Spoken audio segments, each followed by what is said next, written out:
Hello বন্ধুরা, আমি অনির্বাণ, তোমাদের friendly gardener and welcome back to another video. বহুবার অনেক মুশকিল আসানের এপিসোডে আমি অ্যাডেনিয়াম নিয়ে অনেকগুলো কথা তোমাদের সাথে শেয়ার করেছিলাম যে বর্ষায় অ্যাডেনিয়াম গাছ কী করলে ভালো থাকবে আর অ্যাডেনিয়ামে কি করা উচিত না। আজকে সেই সব বিষয়ে কথা বলবো, কিন্তু তার আগে সকলকে জানে শুভ রথযাত্রার অনেক অনেক শুভেচ্ছা। আজকে রথযাত্রা, আজকে জগন্নাথ দেবের একটি বিশেষ দিন, আমরা সবাই জানি। তো আজকে সারাটা দিন তোমাদের সবার খুব ভালো কাটুক আর জগন্নাথ দেবের আশীর্বাদে তোমাদের জীবনে অনেক অনেক মঙ্গল হোক। তো এই প্রার্থনা করে জয় জগন্নাথ বলে আজকে ভিডিওটা শুরু করছি। তো যেটা বলছিলাম যে এর আগে অনেকগুলো মুশকিল আসানের এপিসোডে আমি কিন্তু তোমাদের সামনে অ্যাডেনিয়াম নিয়ে অনেক অনেক কথা বলেছিলাম যাতে তোমাদের অ্যাডেনিয়ামগুলো ভালো থাকে।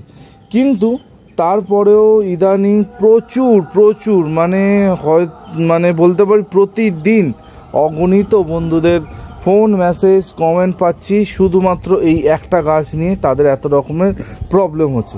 তো আমি সেই জন্য ডিসাইড করলাম যে এটা ডেডিকেটেড শুধুমাত্র অ্যাডেনিয়াম নিয়ে একটা ভিডিও করা হোক, যেটা তোমাদের সবার কাজে লাগবে আর তোমাদের সব প্রশ্নের উত্তর আজকে আমি দিয়ে দেবো।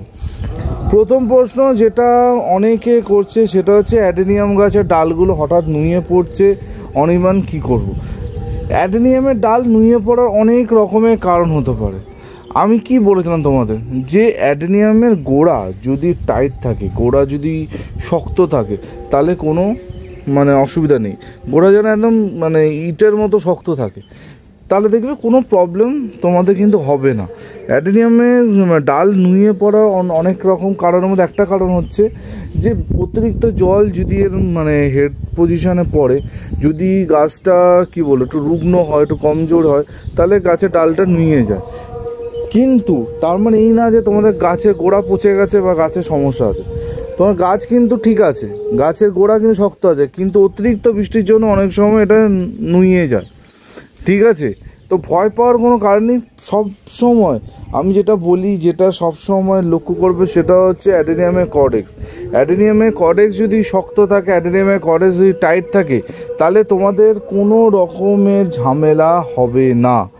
আসল হচ্ছে কর্ডেক্স ঠিক আছে তো গাছ ঠিক আছে, বোঝা গেছে। এবার অনেক বন্ধুদের একটা সমস্যা হচ্ছে তাদের ডাল হঠাৎ করে কালো হয়ে যাচ্ছে, কালো হয়ে পচে যাচ্ছে, পচে খসে পড়ছে। এর একমাত্র কারণ একটা না, দুটো। সেটা হচ্ছে 1 নম্বর ফাঙ্গাস অ্যাটাক আর 2 নম্বর হচ্ছে গোড়ায় জল জমা। এই দুটো কারণের জন্যই এই ঝামেলাটা মেনলি হয়ে থাকে। ফাঙ্গাস অ্যাটাকের জন্য আমি আর কি বলবো, ফাঙ্গিসাইড যদি নিয়মিতভাবে অ্যাডেনিয়াম গাছে প্রয়োগ না করা হয় তাহলে ফাঙ্গাস অ্যাটাক অটোমেটিক্যালি হবে। সারা বছর তুমি যত্ন করনি, হঠাৎ বর্ষার আগে তোমার মনে হলো একটু ফাঙ্গিসাইড দিয়ে দিই, তো এরকম করলে কিন্তু কখনোই কোনো গাছ টিকতে পারে না। যে কোনো গাছ, সে অ্যাডেনিয়াম হোক, জবা হোক, আম, জাম, কাঁঠাল যাই হোক, সারা বছর কিন্তু গাছটার ওপর পরিচর্যা করে যেতে হবে। করলে তখনই তোমরা কিন্তু লাভ পাবে, বোঝা গেছে। অ্যাডেনিয়ামও ঠিক তাই, যদি সারা বছর প্রপার পরিচর্যা না করা হয় তাহলে কখনোই অ্যাডেনিয়াম গাছে ভালো রেজাল্ট পাওয়া যায় না। তো সেরকমই বলবো যে ফাঙ্গিসাইডটা কিন্তু প্রতি 10 দিন 12 দিন অন্তর এই বর্ষার সিজনে তোমাদের সবাইকে দিতে হবে। তখনই তোমাদের গাছ কিন্তু সুন্দর থাকবে, গাছ কিন্তু ভালো থাকবে, বোঝা গেছে। আরেকটা কারণ হচ্ছে সেটা হচ্ছে গাছের গোড়ায় জল জমে রুট শিকড় যদি নষ্ট করে দেয় তাহলে তোমাদের গাছের ডাল হঠাৎ করে পচে যাবে, হঠাৎ করে নষ্ট হবে, বোঝা গেছে। তো এর জন্য দায়ী হচ্ছে অটোমেটিক অবভিয়াসলি তুমি, কারণ তুমি গাছের মাটি ঠিকমতো বানাতে পারোনি, সেই জন্যই কিন্তু তোমাদের এই শিকড় পচার ঝামেলাটা হয়েছে। আমার কাছে বিভিন্ন পটিং মিডিয়ার মধ্যে অ্যাডেনিয়াম গাছ রাখা আছে। ওপরে দেখতে পাচ্ছি এগুলো সিন্ডার মিডিয়াতে আছে, নিচে যদি তোমাদের দেখায় এগুলো দেখো মাটির মধ্যে বসানো আছে। কি করে বসিয়েছি না বসিয়েছি যাবতীয় ভিডিও চ্যানেলে দেওয়া আছে, এমনটা না যে আজকে আমি এনে বসিয়ে দিয়েছি। সব যাবতীয় ভিডিও কিন্তু করা আছে।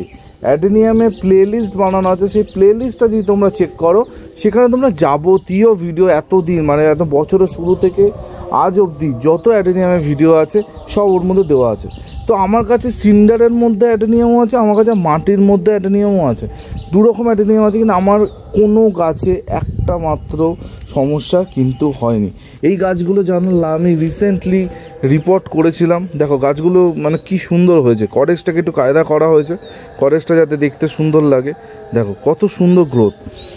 তো মানে একটা কথা তোমাদের বলবো যে মানে শুধু সিন্ডারে করলেই গাছ ভালো থাকবে, মাটিতে করলে গাছ খারাপ থাকবে, এই চিন্তা ভাবনাটা যাদের আছে তারা কিন্তু ভুল ভাবছো। সিন্ডারে করো, মাটিতে করো, যেখানেই করো, আলটিমেটলি আসল ফান্ডা হচ্ছে পটিং মিডিয়া আর ড্রেনেজ। ড্রেনেজ যদি ভালো না হয় সিন্ডারে গাছ করলেও গাছ মরতে পারে, বোঝা গেছে?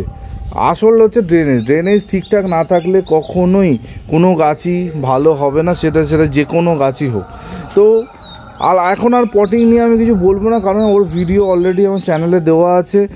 আর শুধু আমার না, ধনঞ্জয় কাকুর ভিডিও দেওয়া আছে, আরও বিভিন্ন যারা অ্যাডেনিয়াম এক্সপার্ট তাদের ভিডিও দেওয়া আছে। তো সেই ভিডিওগুলো দেখলে আশা করছি তোমাদের ঝামেলা কিন্তু হবে না। এই যারা পটিং মিডিয়াতে গন্ডগোল করেছে তাদেরই কিন্তু গাছে এখন ডাল পচে যাচ্ছে, গোড়া পচে যাচ্ছে, এইগুলো কিন্তু হচ্ছে, বোঝা গেছে? তো অ্যাডেনিয়াম গাছে এখন কি খাবার দেবো, এইটা যে এতবার প্রশ্ন আমার কাছে প্রতিদিন, প্রায় প্রতিদিন আসে, মানে চিন্তার বাইরে।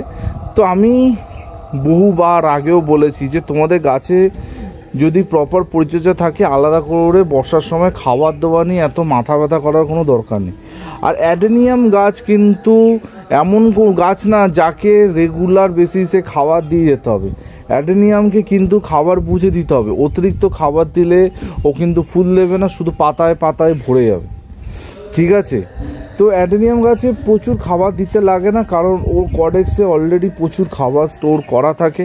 তো সেই জায়গা থেকে দাঁড়িয়ে যে প্রচুর খাবার দিতে হবে এমন কোনো ব্যাপার কিন্তু নেই। তাও আমি বলবো এই বর্ষার মধ্যে তোমরা যেটা দিতে পারো সেটা হচ্ছে খুবই ভালো, সেটা হচ্ছে 13-0-45 0-52-34, ঠিক আছে? এই দুটো এনপিকে যদি তোমরা গাছে প্রয়োগ করতে পারো, গাছ খুব সুন্দর থাকবে, গাছ হেলদি থাকবে, আর গাছে কিন্তু ফুল আসবে। এই ফুলের প্রসঙ্গে একটা বলি, অনেকে আমাকে বলছে অনির্বাণদা ফুলগুলো কালো হয়ে যাচ্ছে। দেখো এটা মানে এটা ন্যাচারালি, কারণ ফুল কালো হওয়ার অন্যতম কারণ হচ্ছে বৃষ্টি। এই যে আমার এই ফুলটা মানে এখানে দেখা একটা ফুল ফুটেছে, ঠিক আছে, এর মধ্যে বৃষ্টির জল পড়লে কিন্তু ন্যাচারালি ফুলটা কিন্তু নষ্ট হবে, ফুলটা খারাপ হবে। সেটা ফুলের মধ্যে পড়ুক বা কুড়ির মধ্যে পড়ুক, তো যেখানেই পড়ুক ফুলটা কিন্তু মানে খারাপ হওয়ার সম্ভাবনা অনেকটাই থাকে।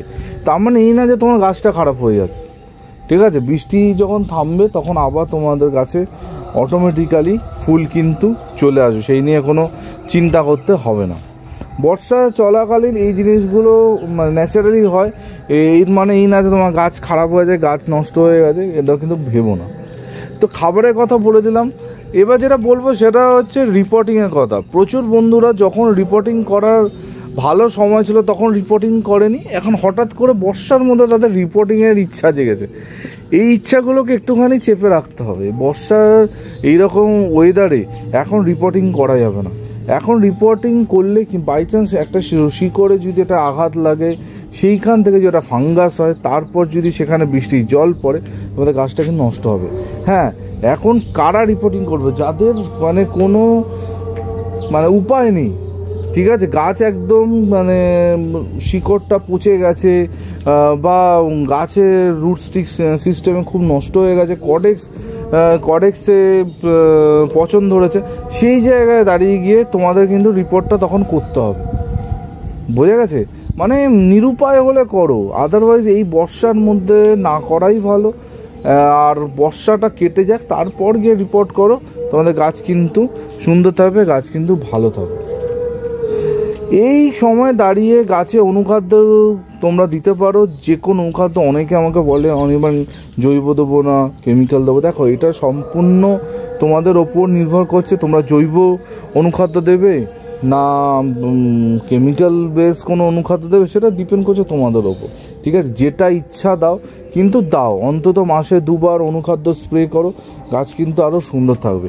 এই সময় গাছে কিছু গাছে কুড়ি অনেক বেশি আসবে, কিছু গাছে কুড়ি অনেক কম আসবে, সেটা নিয়ে চিন্তা করার কোনো দরকার নেই। বর্ষাটা কেটে গেলেই গাছে কিন্তু ভর্তি কুড়ি কিন্তু আসবে, কারণ এই সময় এত বেশি জল এরা পাচ্ছে, ফলে কি হচ্ছে এদের ফলিয়েজটা অনেক বেশি আছে, ফলিয়েজ বেশি আছে বলে কুড়িটা কম আছে।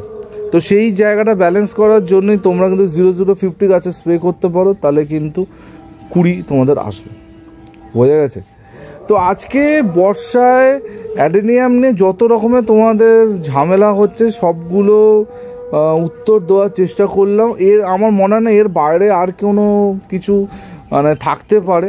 হ্যাঁ, অবশ্যই থাকতে পারে। তোমাদের যদি আরও কিছু অ্যাডেনিয়াম নিয়ে সমস্যা থাকে আমাকে অবশ্যই কমেন্ট সেকশানে কমেন্ট করো। কিন্তু আমার মতে আজকে যেই 7টা কথা তোমাদের বললাম, যে 7টা টপিক আলোচনা করলাম, এই 7টা টপিক হচ্ছে এই বর্ষার অন্যতম একটা মেজর টপিক, যেইগুলোতেই কিন্তু অ্যাডেনিয়াম গাছে সমস্যা তোমাদের হচ্ছে। আর লাস্ট 1 মাস ধরে আমি যা যা অ্যাডেনিয়াম সম্বন্ধে সমস্যা জানতে পেরেছি সবগুলো এক জায়গায় সামারাইজ করে আজকে ভিডিওটা কিন্তু করলাম। ঠিক আছে? কিন্তু এরপরেও তোমাদের মনে যদি কোনো রকমের প্রশ্ন উঁকি মারে অবশ্যই সেটা মনে না রেখে কমেন্ট সেকশানে কমেন্ট করে ফেলো। আমি ডেফিনেটলি মুশকিল আসানে তোমাদের মুশকিল আসান করব, কথা দিচ্ছি। আর কালকে ঠিক সকাল 11টায় নতুন ভিডিওর সাথে অনির্বাণ চলে আসবে। কিন্তু যেতে যেতে যদি এতক্ষণ ভিডিওটা দেখে থাকো, ভিডিও যদি ভালো লেগে থাকে, তাহলে অবশ্যই বলবো নিচে থাকা রেড কালার সাবস্ক্রাইব বাটনটা প্রেস করে আজকেই চ্যানেলের সাথে যুক্ত হয়ে যাও, পরিবারের সদস্য হয়ে যাও। তাহলে এরকম ভিডিওর নোটিফিকেশান রোজ তোমরা কিন্তু পেয়ে যাবে। আর রোজ সকাল 11টায় অনির্বাণ তো থাকেই থাকে নতুন ভিডিও নিয়ে। কালকে দেখা হচ্ছে। টিল দেন সবাই ভালো থেকো আর সবুজে থেকো। চলো বাই বাই আর জয় জগন্নাথ।